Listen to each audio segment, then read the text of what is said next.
Hey, what's up, guys? It's May 7th. You're with the PlanetFight Podcast, episode 7.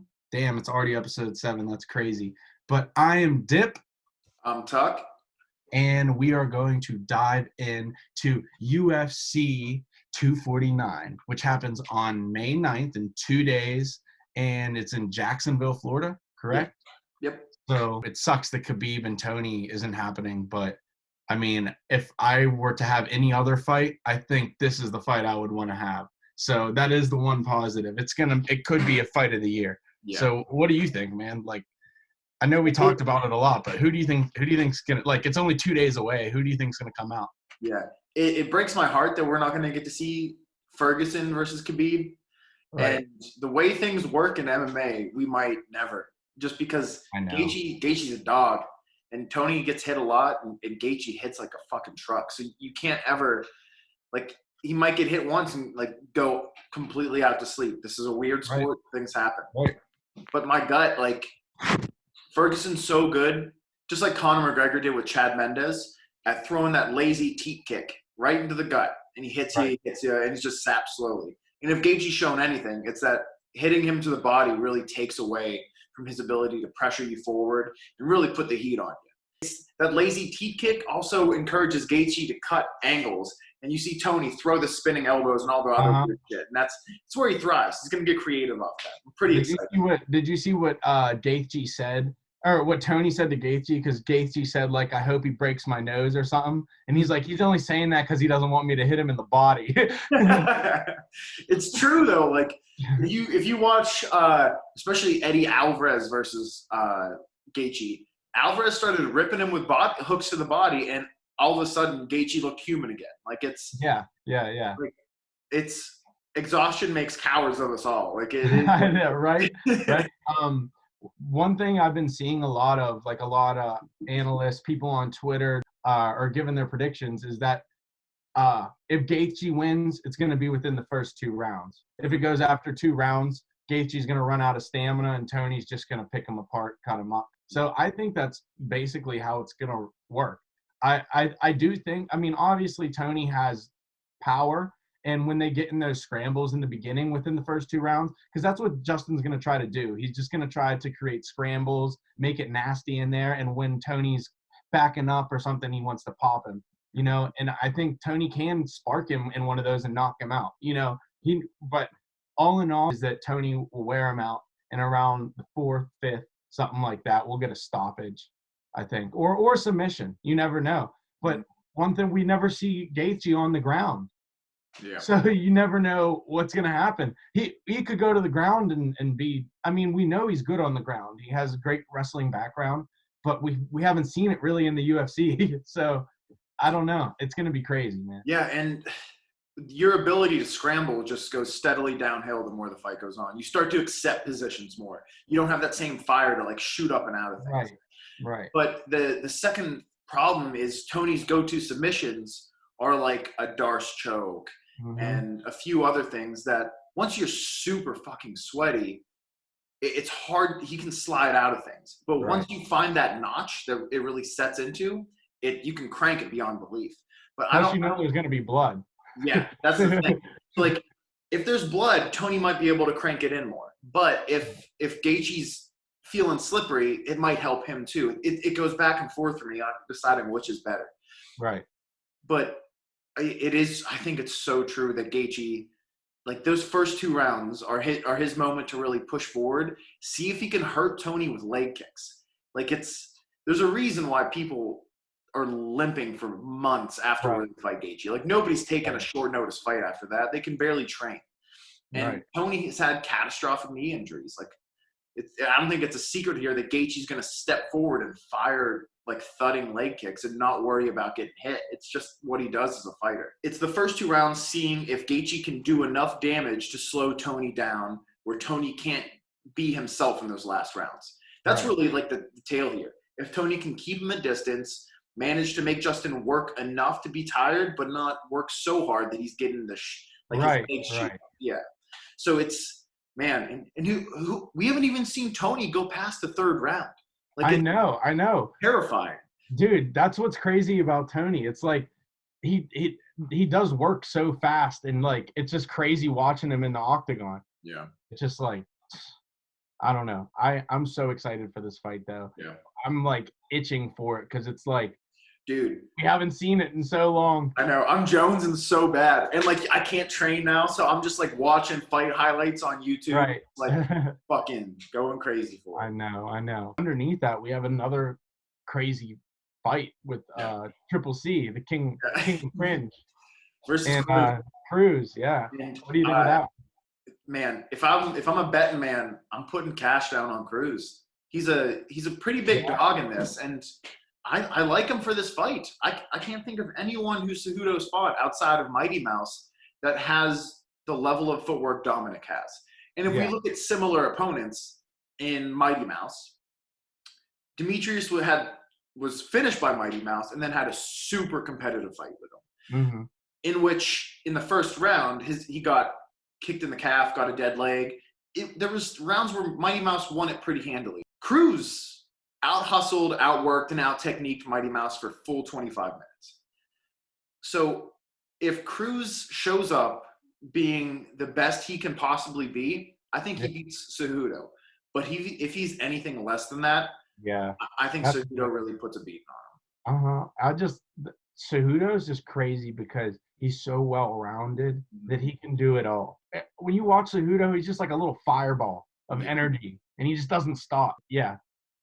Do you think Cruz is the best bantamweight ever? I go back and forth. You kind of have to give it to him. Mm-hmm. I recently rewatched this fight with TJ Dillashaw, and it wasn't as close as I remember. I gave it handily to Dom. Yeah. I don't think that division has had enough life in it to really say someone is the best 135er ever. Gotcha. It's so young. It's been like the UFC's division that came around to 2012. Like it's too early to start calling people GOAT that have been doing it. Right. You know, like he's still fighting. Let's save the GOAT talk for when he's done. We can do that shit with John Jones, just of who he's fought. Like, but Dom, he hasn't been in, like, he's been so inactive. It's hard to say. Yeah, I like this fight too. What Dom uses to give people trouble, and you see it, is he does that slingshot where he dips, and will use it to throw shots, and then he'll step off onto the side and cut angles with his footwork. Yeah. And he's encouraging you to come forward aggressively so he can step that angle, make you miss, hit you when you step back, and keep moving back and throwing those shots.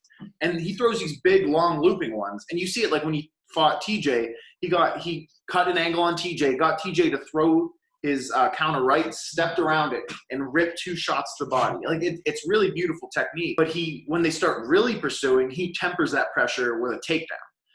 Against Cejudo, who's his wrestling isn't technical, it's fundamental. It's something that his brain doesn't have to even think about to do. It's not going to be there for Dom. He's going to be wholly relying on his head movement and footwork to win this fight, and maybe having to chew up Henry Cejudo's lead leg in it.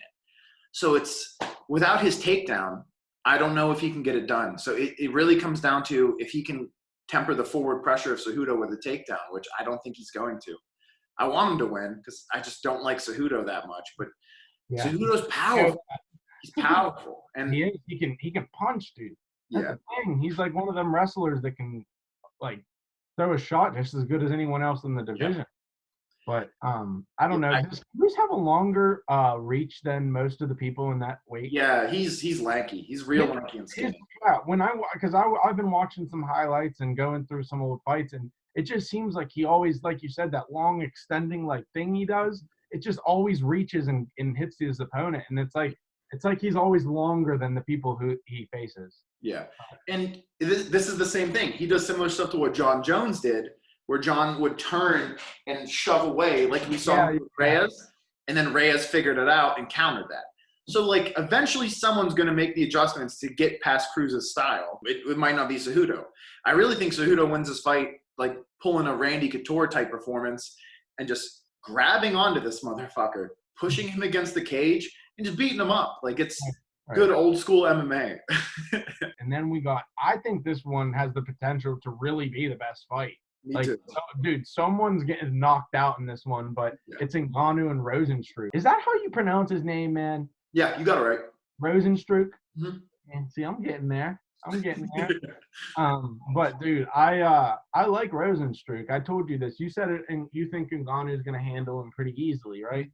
Uh, I just think Rosenstruck has a little bit more of a chance than people think. I've been hearing a lot of things that he's been training with. I forget. They were talking about him with Brendan Schaub, but they said his weaknesses now are becoming his strengths, and that's scary. Yeah. I think he could be the heavyweight champ soon if he gets through Rosenstruck. And yeah.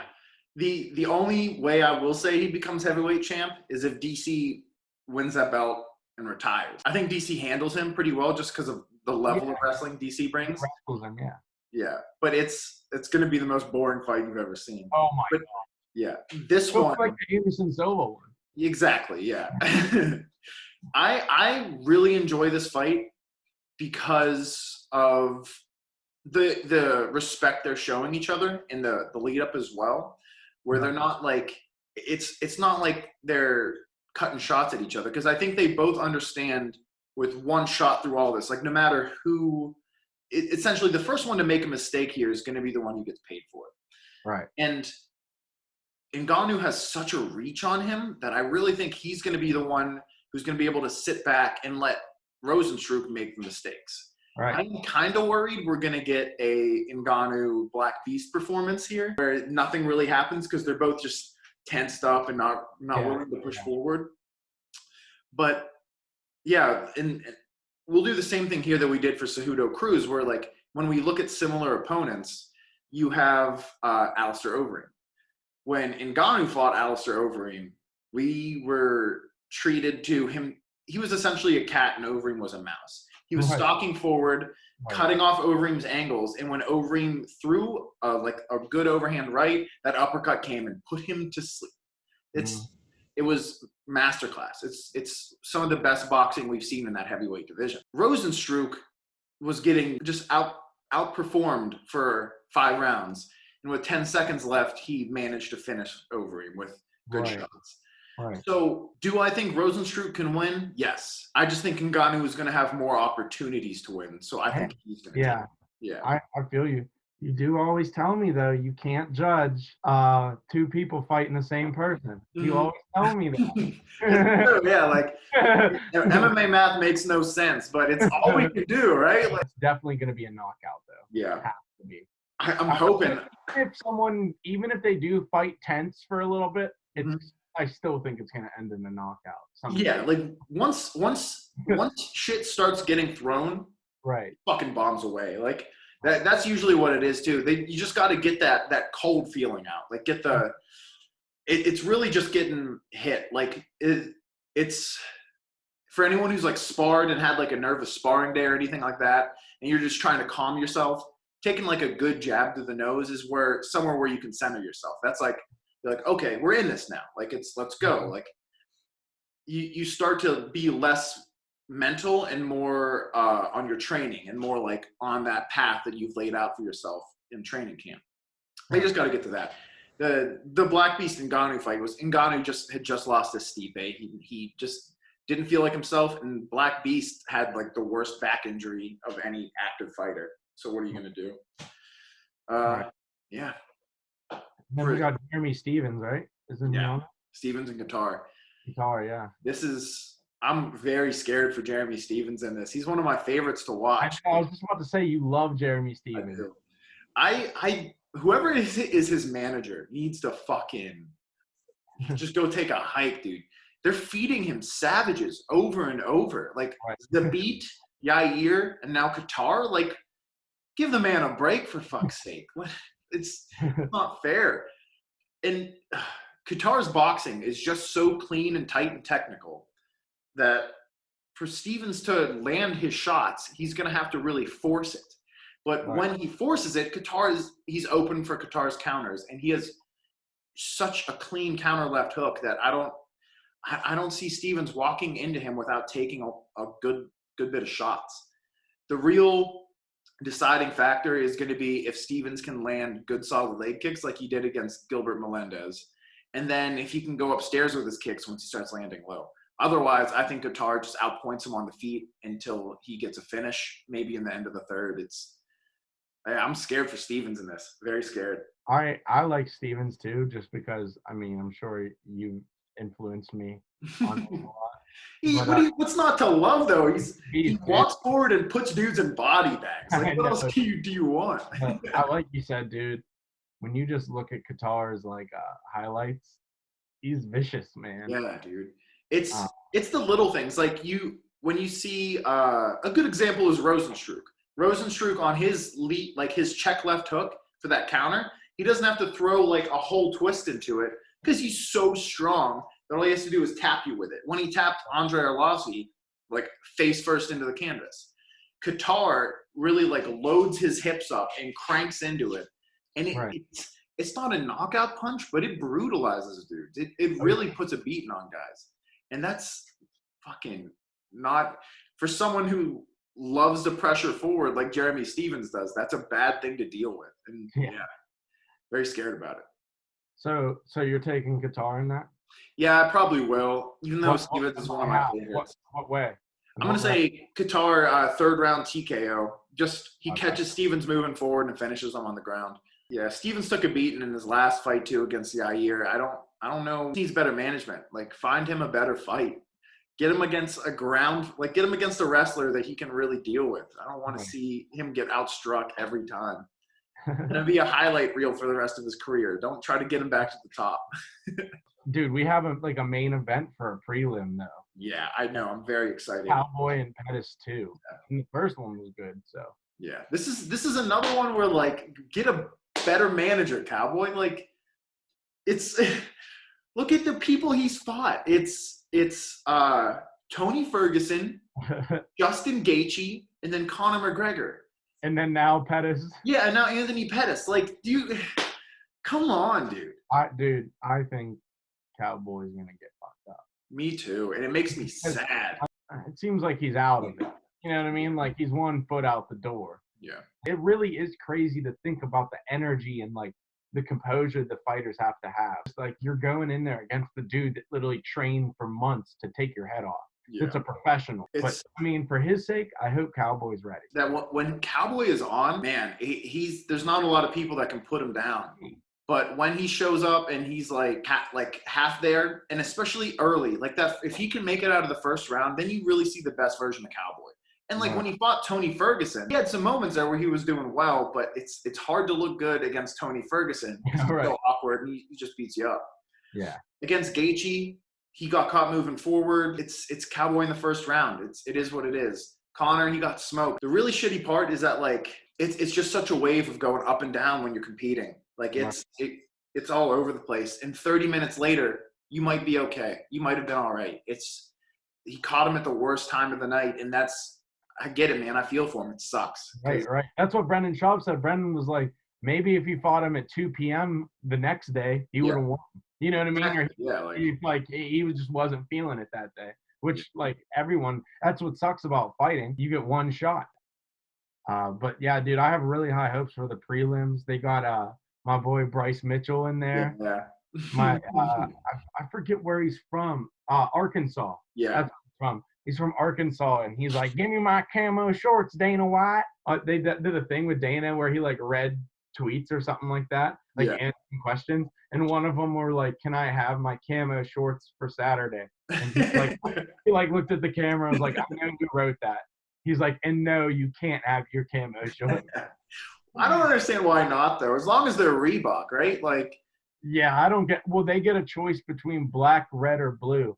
Some fighters get individual walkout shirts. I think that dude has been enough of a personality to earn like a camo Reebok shirt. He's good too. Yeah, he's good. He's like Thug Nasty. Yeah, like he's pulled off a twister at this point. He's like a legitimate, decorated, pretty good wrestler. Like he's going to be a problem for that division. Like he has a future. Try to sell that dude. Why not? Like you tried to sell Paige Van Zant after like 4 losses to me. And you can't sell me this dude? Like get the fuck out of here. Well, I can't wait for that card on Saturday. Last thing I want to talk to you about, last topic. Yeah. Dana White said Fight Island's coming in June. Mm-hmm. Also, there's rumors going around that Conor McGregor will fight Jorge Masvidal, a.k.a. George. for his BMF belt. What would you think of that? I would love that fight. I'm sad that the Kamaru Usman Jorge Masvidal fight's going away because I was pretty interested in that. Right. But make your money, Jorge Masvidal. You know, like you said, Masvidal, like he could win this and then get his belt, and then it'll be double. It'll be double for him.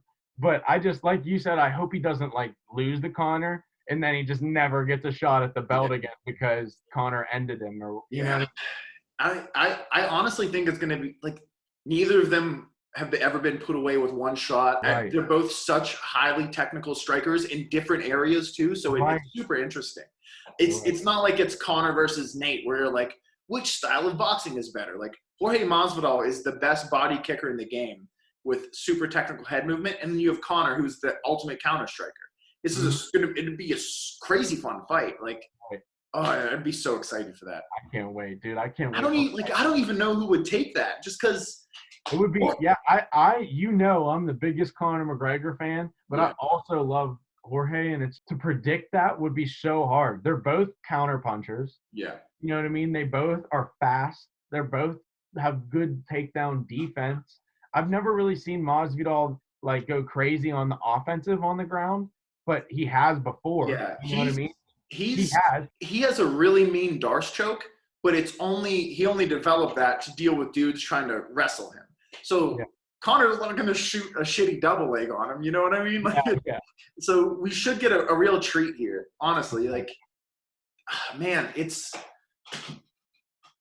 good too because it's not like Jorge's going to be way bigger than Conor like Nate was. They're pretty similar sizes. Jorge was a pretty he was a 155er, wasn't he? Yeah, and not like Nate Diaz was like a huge 155 who struggled to make the weight. He was a pretty mid-sized 155er. Like you see that when he fought Nate Diaz, and Nate was way bigger than him, like much taller and a good bit broader. So yeah, I would love that fight so much. That's one to sell. In the day and age of like personality pay-per-views instead of championship belts, that's the one to do. Right. You can't get in. Yeah. I had to ask you about that, but I think that's it for this episode. I think that wraps up episode 7. We'll see you guys for episode 8 here in a little bit since everything's kicking back up. No. He's out. But UFC 249, May 9th, we can't wait. PlanetFight Podcast. I'm Dip. I'm Tuck. And we're out.